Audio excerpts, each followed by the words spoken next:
最初所有人都以为只是普通的作画崩坏，直到这场崩坏闹出了无数个笑话。一拳超人第3季这个画面啊，本来就是各种 PPT 演出，角色只要说话那就是画面平移，感觉为数不多的经费只给到了为数不多的打戏。现在一拳3的画面表现那是完美的找到了崩与不崩的平衡点，让想夸的人和想骂的人都有点下不了嘴。但是呢，没多久大伙就找到了攻击的点，就是那个在斜坡上平移的饿狼。这东西你真要洗也不是不能洗，对吧？为了凸显饿狼的逼格，让他从斜坡上直接滑下来，走下来就是会显得很突兀啊，而且本身就是草皮，程度什么的啊就应该小一点的。但是吧，要洗怎么都能洗的。这一段最大的问题难道不是这样的演出表现导致观众很出戏吗？哪怕给个脚步特写表现出饿狼是滑下来的，都不会显得那么寒碜。找到了攻击核心的观众纷纷开始了演上直指监督的推特，然后他们成功把这个监督骂自闭了，发了个哭惨的长文，大概就是说最近有些人在评论区似乎想要挑起一些争端，让监督泄露一些保密协议里规定不能说的事情，而且自己最近精神状态也不好，就把推特永久关了。不过说到底呢，他也是第一次导演战斗动画，以前就是个做日常搞笑的，最近被喷惨了也能理解。这个监督现在被叫来做一拳，很明显就是去扛锅的。虽然分镜啥的你还能说说他，但就现在这个贫穷的样子，很难说和他有什么关系了。而后来也有人发文挺这个监督，说觉得现在的岩上对于他们这种吃草挤奶的工作人员很不公平，甚至有受到人身威胁。哇，就单这件事情上来讲，确实没什么问题。现在动画从业者的底层薪酬就是非常的低。前段时间是不是 MAPPA 来着就爆出来过压榨员工的料？其实到这一步的时候，大伙可能已经有点意识到自己是不是喷得太狠了，人家也不容易之类的，于是整个事情就消停了。然后在第6集开播的时候，大伙发现了一个惊人的事情，第6集的一拳超人第1原画和第2原画竟然是一个全华班，而这个吃草鸡蛋的工作人员还是不够用的，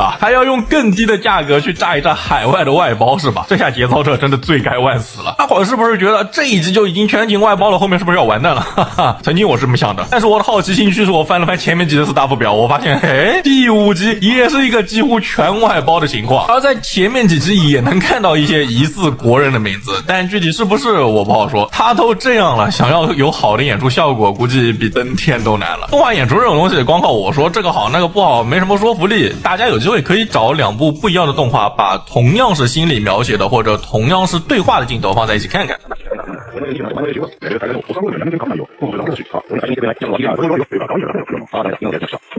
昼休みに借りて放課後に返していては、とてもこれを読む暇などなかろうし。同样的战斗画面也可以对比一下，甚至可以看看奇遇每一季的出拳，有钱没钱的样子真的高下立判了。说实话，我在发完10月新番导师之后就一直有一个疑问，为什么评论区好像非常多的人都在期待一拳超人第3季？难道第2季有什么很牛的表现吗？在我残存的印象里面，第2季就已经是一个饱受诟病的情况了吧？这季度的第3季从 PV 开始就已经是一副褒姒的样子了，不知道是从哪里得到的信心，有知道的在评论区说说呗，或者你对这第3季有什么看法呢？我是凯基，我想和你聊聊动画。